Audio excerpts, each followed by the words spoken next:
Саламатсыздарбы? Бүгін 7 каналдың овосында 7 күн деген программа өтіп баратқан аптанын негізгі оқиғаларын талдағанға әрекет қылабыз. Бізде қонақта Ержан Сулайман оқуқчу. Рахмат сізге, шенбе күні уақыттап келгеніңіз үшін. Апта içinde болған оқиғаларды мен 3 топқа бөліп алдым. Ошонун 3 топтың бірінші тобындағы жаңалықтарды мен оқып берейін, анан біз талдап көрелі. Бүгін 25 январда Кыргыз индустрия ишканасынын мурдагы президенти Жарасул Абдураимов жана анын вице-президенти УКМК тарабынан кармалганы белгилүү болду. Кечээ күнү Абдураимовдун ордуна Алманбек Исмаилов деген жигит дайындалган. Анын ордуна Кыргыз индустрияда. 20 январда Саламаттык сактоо министрлигинде атайын жыйын өткөрүлүп, докторлар арасындагы коррупция күчөп бараткан тууралуу айтылды. Бүгүн 25 январда Жаратылыш ресурстар министрлигинде дагы ушундай жыйын жана 16 январда Камчыбек Ташиев катышкан билим берүү тармагынын кызматкерлери менен дагы ушундай эле жыйын өткөрүлгөн коррупцияга каршы. 21 январда президент дин боюнча жаңы мыйзамга кол койду жана дават боюнча маселе дагы эле талкууда экенин билдирди. Мыйзам жогорку кеңеш тарабынан 26 декабрда кабыл алынган. Айыл чарба министрлиги 22 январда билдиргенге караганда азыр өлкөдө 6 миллион кой эчки, 6 миллион тоок, 1 миллион 800 миң бодомал, 540 миң жылкы жана 60 миң топоз бар экен. Оштун жаңы мэрі болуп 23 январда Жеңишбек Токторбаев дайындалды. Мурдагы мэр Бактыбек Жетигенов Ысык-Көл облусунун губернатору болуп, Уланбек Далиевди алмаштырды. Былтыр апрелде Кыргызстанда тыюу салынган TikTok социалдык тармагынын ишине кайрадан уруксат берүү демилгеси менен 23 январда депутаттар Дастан Бекешев менен Барлен Маматалиевдер чыкты. Ушул окуялардын ичинен коррупция маселеси негизги анткени биринин артынан бир мындай чоң жыйындар болуп атат. Мынабы Кыргыз индустрия деген чоң мамлекеттик ишкана эле, анын жетекчиси, анын орун басары камалып атат. Ар башка жыйындар өтүп атат. Мына саламаттык сактоо тармагында, билим берүү тармагындагы чоң жыйын болуп, Камчыбек Ташиев жакшы сүйлөдү. Жакшы мындай коррупция мына жаштарды тарбиялоодон башталып атат деп кандай деп ойлойсуз? Коррупция маселеси боюнча. Мен оюмча коррупция бул биздин мамлекеттүүлүгүбүзгө гана эмес, биздин руханий баалуулуктарыбызга дагы залал келтире турган абдан мындай тамырлап кеткен терең көйгөйлөрдүн бири, өтө терс көрүнүштөрдүн бири. Аны менен күрөштү эл дагы талап кылып келатат, аны менен күрөштү бардык саясатчылар дагы өздөрүнүн сөздөрүндө козгошот. Бирок ушу коррупцияга байланыштуу мамлекеттик органдардагы коррупцияга байланыштуу кандайдыр бир чечкиндүү аракеттерди биз ошол салык кызматындагы болгон иштерден көрдүк. Анан менин оюмча ушундай темп менен баягы мамлекеттик кызматкерлерди өздөрүнүн кадрлары деп камкордукка мындай албай, мисалы алардын эгер ошондой коррупциялык иштерге барганда учурлары тастыкталган учурда мыйзам алдында бирдей принцибинин негизинде жоопкерчиликке тартуу мындан ары улана берсе, бул абдан жакшы көрүнүш болот деп ойлойм. Жана коомдун, жарандык коомдун ишенимин өстүрөт. Бирок жарандык коомдун, биздин жарандык коомдун ишенимине жетишүү, аны өстүрүү оңойго турбайт экени баарыбызга маалым. Эми ар кандай сын пикирлер бар, кээ бир учурда мисалы коррупцияга тиешеси бар кызмат адамдары тууралуу маалыматтар чыкса дагы кандайдыр бир аракеттер көрүлбөй келет деп айтылган сындар көп. Бирок ага карабай ушундай аракеттер жүрсө жакшы. Албетте быйыл ошондой аракеттердин жүрүшү тууралуу министрлер кабинетинин төрагасынын орун басары Камчыбек Ташиев дагы жыл башында жар салды. Бирок коррупция менен ошол мыйзамдуулукту жүзөгө ашыруучу, ишке ашыруучу атайын кызматтар, мамлекеттик органдар гана аракеттенүүсү гана талап кылынбастан мындай агартуучулук баалуулуктар менен иштей турган дагы багыт сөзсүз түрдө керек. Ошо менин оюмча жанагы билим берүү тармагынын өкүлдөрү менен болгон жолугушуундагы багыты ошого байланыштуу болгон окшойт. Себеби кийинки муундарды өстүрүүдө, коомдогу баалуулуктардын калыптанышында кандайдыр бир ушул коррупцияга иммунитети күчтүү муундарды өстүрүп, алар бул деген кайсыл учурда мүмкүн болот, качан ошол туура баалуулуктар калыптанган учурда. Жаш кезинен. Ооба, жаш кезинен. Себеби коррупция бул бир гана бир материалдык бир кызыкчылыкка байланган көйгөй эмес. Коррупция бул руханий дагы бир оору, бул жан дүйнөнүн дагы бир оорусу. Бул деген абийирсиздик десек болот, бул чынчылсыздык десек болот, бул адилетсиздик десек болот. Бул деген ошол жан дүйнөнүн протездери болбойт. Жан дүйнөнү алмаштырып койсо болбойт, бирок жан дүйнөнү ошол тарбияласа болот. Тарбиялаш керек да, өстүрүш керек. Бул деген албетте бул жалпы дүйнөлүк адамзаттын баалуулуктарынын да бөлүгү болгон биздин улуттук дагы диний дагы баалуулуктарыбыз айкалышып келет. Бул деген абийир түшүнүгү, бул уят түшүнүгү, бул деген ошол илгертен келаткан мисалы намыс түшүнүгү. Мисалы азыр биз деген баягы уяттуу иште намыстанбай калдык да көп учурда. Ошондуктан бул деген намыс маселеси мына ушул багытка буруш керек. Анын дагы бир негизги аспекттеринин бири бул ийгиликтин, бүгүнкү ийгиликтин формуласы кандай дегенде, мисалы бүгүнкү ийгиликти биз жалаң гана материалдык жетишкендик, жалаң гана кымбат унаа, кымбат үй, чет өлкөдө эс алуу катары түшүнө турган болсок, тилекке каршы ушундай түшүнүк ошол социалдык медиа аркылуу кеңири жайылып, тамырлап кетип баратат өзгөчө жаштар арасында. Анда албетте адамдар ошол материалдык баалуулукка жетүүнүн каалаган жолу менен ошого жетүүгө умтулушат да. Бирок биз деген асыл ой, ак сөз, адал иш дегендей, кыргыздарда мисалы жалпы адамзатта адал эмгек менен, чынчыл мээнет менен тапкан ырыскы мындай берекелүү болот деген түшүнүк бар. Ошондуктан ошол адалдыкка, таза мээнет менен сыймыктануу, адал мээнет менен, адал ырыскы менен сыймыктануу сыяктуу мына ушундай бир абийирдүүлүктү бекемдеп, муну улам айтып, улам тарбиялоодо, агартууда, билим берүүдө козгош керек. Буну мисалы азыр билим берүүдө адабий чыгармаларды окушат балдар, Манас эпосун окушат, кыргыз кинолорун көрүшөт, бирок анда эмне месседждер бар? Мисалы бул жөн эле окуп, анан айтып берип баалуу эмес да. Мисалы ошол чыгармада эмне месседж бар? Анын автору бизге эмне баалуулукту жеткирген атат? Ал баалуулук 1, 2, 3 эле болот, негизгилеричи. Ушуну талкуулаганга, ушунун үстүнөн ой жүгүрткөнгө өтүшүбүз керек да. Анан албетте көчмөн элдерде сыяктуу эле кыргыздарда ошол мындай баягы жан дүйнөнүн илдеттери, бул эми коррупциянын уурулук десек болот да. Уурулуктун мындай илдеттери бул деген абийир, намыс аркылуу мындай тарбияланып келген.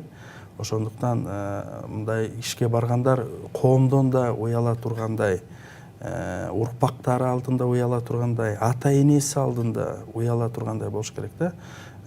Мисалы биз эч качан бирөөнү, мен жеке өзүмдүн үй бүлөлүк тажрыйбамдан айта алам. Мисалы биз деле балдарыбызга айтабыз, өзүбүздүн ата энебизден укканбыз. Эртең мисалы кандай байлыкка жетишкениң эч кандай сага даража, биздин көзүбүздө даража алып келбейт. Ошол байлыкка кандай жол менен жеткениң маанилүү. Мисалы Абайдын жакшы сөзү бар: жигит максатына жеткени менен эмес, максатына кандай жол менен баратканы менен бааланат да. Максатка жетүү жашоонун маңызы эмес. Максатка туура жол менен барып, ошол туура жолдо бекем болуу, мына жашоонун маңызы ушул. Мына ушундай биздин жалпы көчмөн кыргыз, мусулман элдеринин баалуулуктары менен ушундай бир тарбия кылыш керек. Анан мисалы бүгүн дүйнөдө биз Жапон калкын билебиз, кандай алардын канында бар, жана жоокерлик бар, абийирдүүлүк бар. Бүгүнкү жашоодо дагы алар ушундай бир абийирдүү, мындай кең пейил мүнөздү, жалпы ушундай улуттук мүнөздү түптөй алышты да.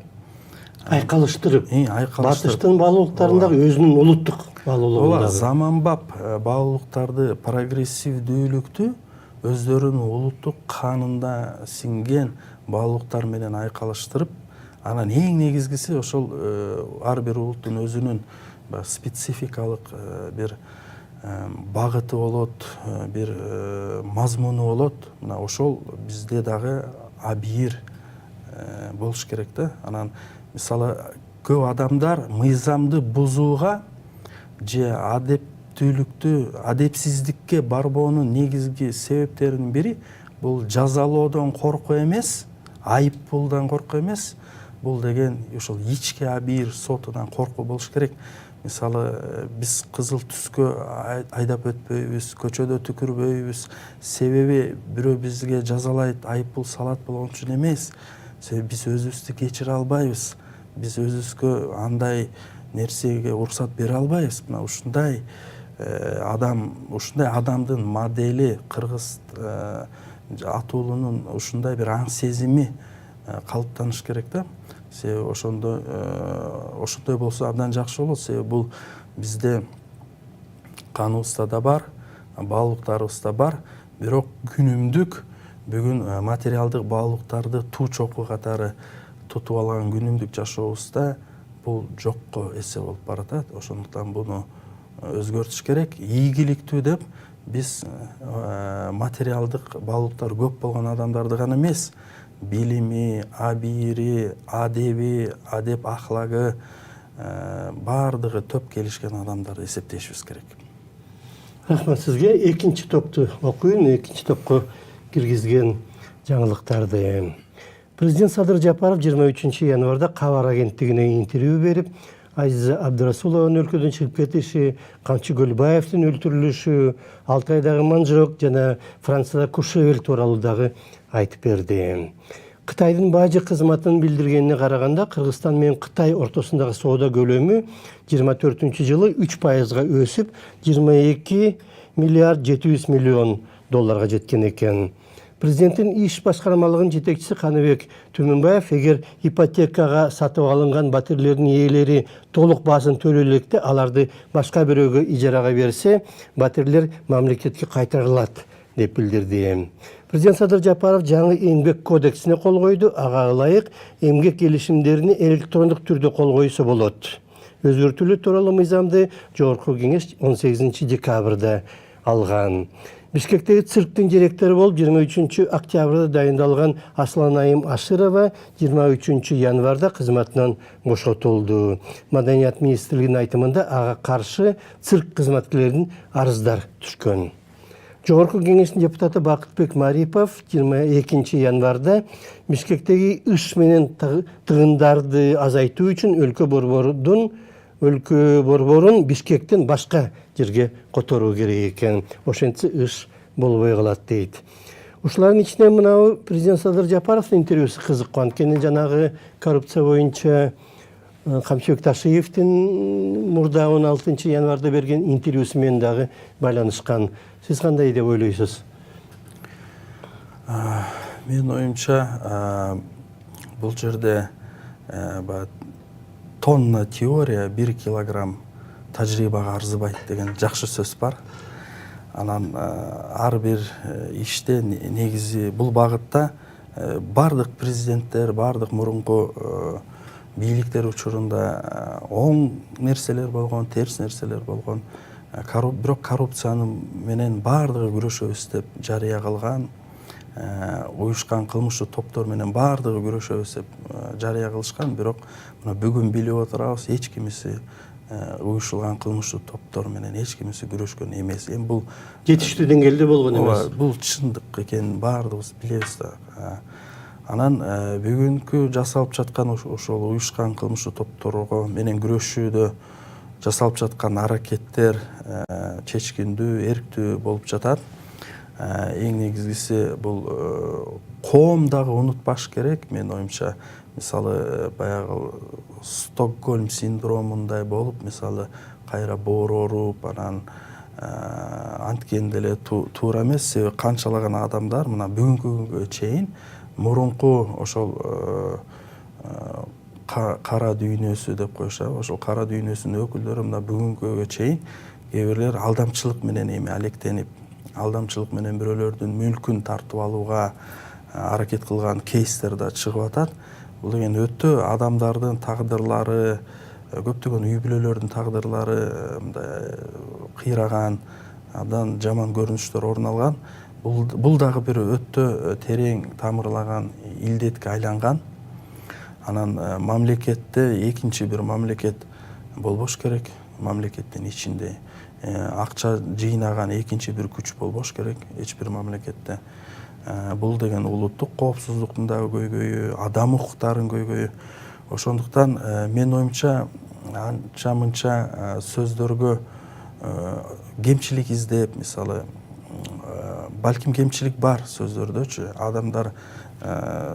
Адамдар негизи кемчиликсиз жаратылган эмес да. Адамдардан ката кетет, кемчилик кетиши мүмкүн. Бирок негизинен ошол кылган эмгектери, мээнеттери менен баалаганга өтсөк, мисалы мен ойлойм, биз мындай бири-бирибизди кечирбеген мындай тараптарга бөлүнүп баратабыз да. Келишкис болуп. Келишкис, бири-биринин кемчилигин кечирбей турган, көз жумбай турган, бири-биринин кемчиликтерин көздөрүнө сая көрсөтө турган ушундай тараптарга, акыркы чектеги тараптарга бөлүнүп баратабыз да. Бул деген негизинен жакшы эмес. Бирок ошол эле мезгилде уюшкан кылмыштуу топтор менен дагы күрөш, коррупция менен дагы күрөш, баардыгы албетте мыйзамдуулуктун алкагында болуш керек. Адам укуктары деле сакталыш керек. Бирок кээ бир көрүнүштөр биздики сыяктуу коомдо, биздики сыяктуу мамлекетте баардыгын таптаза жылтыратып, мисалы теориядагыдай жасап коюш мүмкүн эмес экен да. Анан ошондуктан кээ бир иштерде ошондой түрдүү аракеттер болот. Бирок ошол аракеттердин натыйжасы менен биз баалашыбыз керек деп мен ойлойм.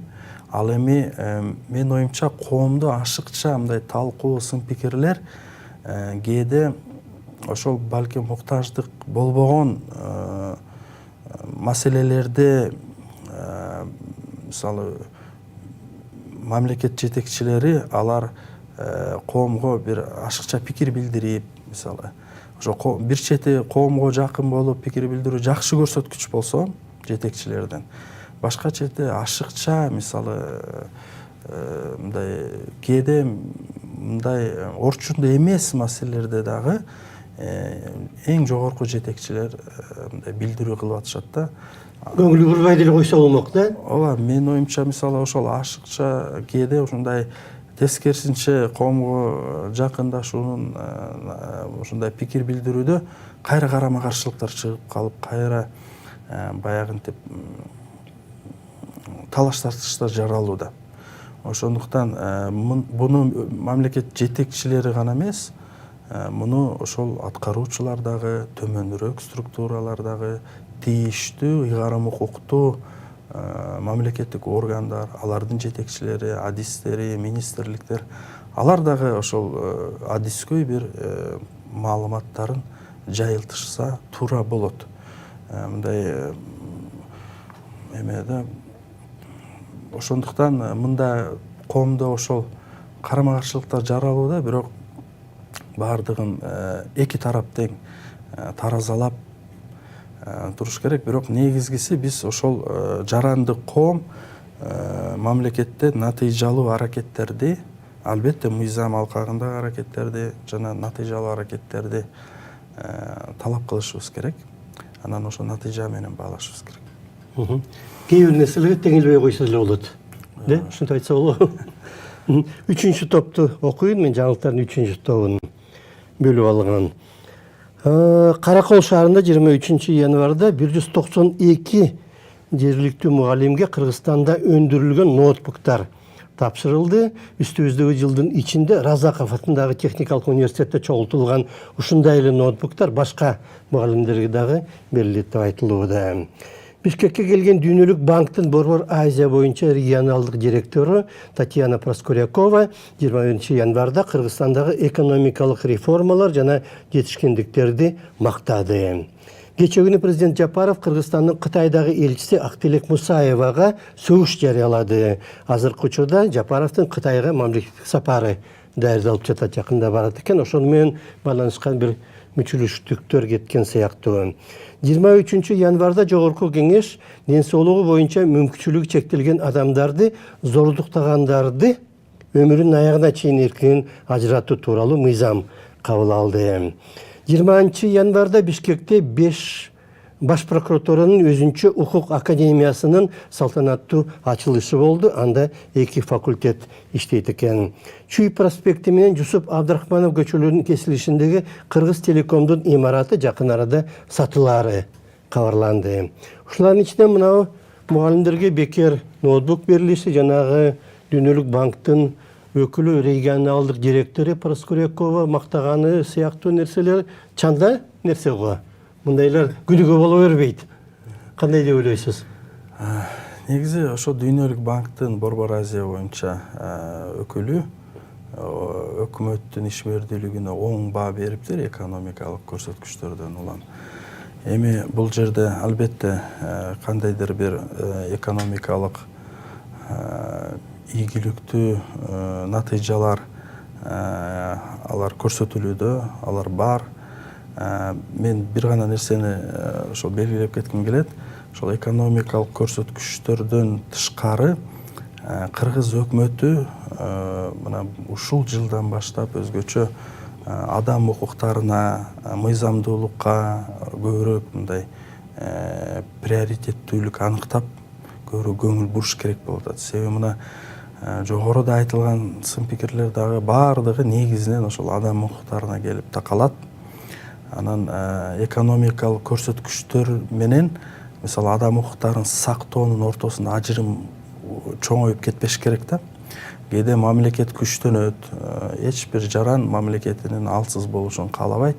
Бирок мамлекет менен бирге жарандык коомдун да күчтөлүшүн баардыгы каалайт. Өзгөчө Кыргызстандын жарандык коому бул аймакта, Борбор Азияда эң мындай эркин, чечкиндүү катары бааланып келген баардык бийликтер, азыркы бийлик дагы ошол жарандык коомдун мындай аракеттенүүсү менен учурунда келген. Ошондуктан адилетсиздикке каршы мындай көтөрүлүшү менен келген. Ошондуктан экономикалык көрсөткүч менен бирге ошол мыйзамдуулук, адам укуктарынын сакталышындагы приоритеттүү деңгээлде сакташ керек. Себеби ошол сын пикир дагы ошол жаатта айтылып келатат. Анан ноутбуктар боюнча болсо бул албетте жакшы көрсөткүч, бирок чындап келгенде биз ушул мектептерде мугалимдерге ноутбук берилип атат деп 2025 жылы кубанып жатканыбыз бул деген биздин билим берүүбүздүн канчалык артта калып калгандыгын көрсөтүп отурат. Себеби дүйнөдө алдыга кеткен, өнүккөн өлкөлөрдү айтпайлы, орточо өнүгүп келаткан өлкөлөрдө бул деген эң жөнөкөй бир көрсөткүч да. Бул деген жол салынып атат, асфальт алмашып атат, ноутбук берилип атат деген бул мындай адамдар көңүл бурбаган эле бир нормалдуу бир көрүнүш да, көчө шыпырылгандай эле. Ошондуктан бирок албетте бул деген сөз, бул жаман деген сөз эмес да. Бул жакшы, бирок билим берүүгө көбүрөөк ресурстар багытталып, көбүрөөк мындай фундаменталдуу өзгөрүүлөр киргизиш керек. Билим берүүнүн мазмунуна өзгөртүү киргизиш керек. Биз жогоруда айткандай, ошол баалуулуктарды калыптандырууда кыргыз атолунун, жаранынын аң сезиминин калыптанышында кандай баалуулуктар болуш керек. Мына Кыргызстанда окуган окуучулар этносуна карабай, улутуна карабай, эч бир көрсөткүчкө карабай булар Кыргызстанга пайда алып келе турган бир жалпы биримдиктүү бир коомдун мүчөсүнө айланыш керек. Себеби бизде бул жаатта көйгөйлөр бар. Билим берүүнүн мазмуну абдан артта калган, окутуу абдан артта калган. Азыр кыргыз тилдүү мектептер кыргызча сүйлөгөн муундарды даже өстүрө албай калды да. Себеби кыргыз тилин окутуу өтө татаалдашып кетти. Сабакта кыргызча сүйлөшөт, эшикке чыкканда орусча сүйлөшөт бири-бири. Сабакта да сүйлөй албай калган деңгээлге жетип калды. Себеби кыргыз тилинин, мына кыргыз тили 11 жыл окутулат, университетте да окутулат. Бирок кыргызча 2 сөздөн башка сөз билбеген атуулдар аябай көп. Алардын ичинде мурун башка этникалык топтордун өкүлдөрү болсо, азыр кыргыздар да, шаардык кыргыздар көбөйүп калды. Бул деген кыргыз тилинин мындай абдан бир орчундуу көйгөйү. Окутуунун программасы сөзсүз ошол дүйнөлүк стандарттарга ылайык. Мисалы, кээ бир жеке мектептерде ошо Кембридж программасы ийгиликтүү колдонулуп келет. Бул англис тилдүү илимий сабактарды англис тилде окутуу, жаңыланган дүйнөдөгү кечээки болгон ачылыштарды кошуп окутуу, мисалы, ушундай программалар иштеп атат. Ошолордун баардыгын мындай өлкө боюнча жайылтыш керек. Билим берүүдө бул ноутбук деген бул болгон инструмент. Ноутбук деген көбүнчө мугалимдерде бар. Ата-энелер болуш керек. Ата-энелер деле мурун чогултуп алып берген учурларыбыз болгон. Өздөрү деле сатып алышат. Мисалы, жеке мектептерге көз салсак, ийгиликтүү ошо дүйнөдө атаандаш окуучулары дүйнөдө атаандаш боло турган мектептерге көз салсак, аларда класстарда мугалимдин ноутбугунан тышкары атайын мындай монитору бар, досканын ордуна электрондук акылдуу такта дегендей компьютер монитор бар. Анан ар кандай эксперименталдык эмелери бар, нерселери бар, атайын колдонула турган. Анан мугалимдердин энтузиазмы жогору, ошону көрсөк болот. Азыркы учурда ошо мугалимдердин энтузиазмын, өздөрүнүн мындай даярдыгын, өздөрүнүн мындай билиминин деңгээлин өстүрүү абдан актуалдуу. Ошол эле мезгилде педагогикалык даярдыгын да өстүрүш керек. Педагогикалык, психологиялык. Себеби мисалы чет элдик айрым мугалимдерди да көрүп калдык. Алардын сабак өтүү, мисалы, талантына суктанасың. Алар ушундай сабак өтөт, мисалы окуучуларга абдан сиңимдүү, абдан жеткиликтүү болот. Эч кандай басмырлоо жок, эч кандай үстөмдүк жок. Ошондуктан билим берүүдө дагы өнүктүрө турган багыттар абдан көп. Булар айланып келип ар бир көйгөйгө, коррупцияга, уюшкан кылмыштуу топ, кадрлар, сапаттуу кадрлар баардыгы келип ошол билим берүү тармагына такалат. Ошондуктан бул багытка абдан көп көңүл жана ресурс бөлүш керек. Рахмат сизге. Чын эле ошондон башталып атат да. Жаш кезинен бала бакчага баргандан тартып, кичинекей бала коррупцияны өз көзү менен көрүп, ошого аралашкандыктан анан кийин ал кандай болуп өсүп чыгат. Ошонун баары бул кадимки эле көрүнүш турбайбы деген нерсе аң сезиминде калат да. Ошонун баарын колдон чыгып кеткен акыркы жылдарда, 30 жылда, мына акыркы жылдарда. Рахмат сизге. Бизде конокто Эржан Сулайман болду, укукчу. Биз өтүп бараткан аптадагы негизги окуяларды талдаганга аракет кылдык. Рахмат сизге. Саламат болуңуздар.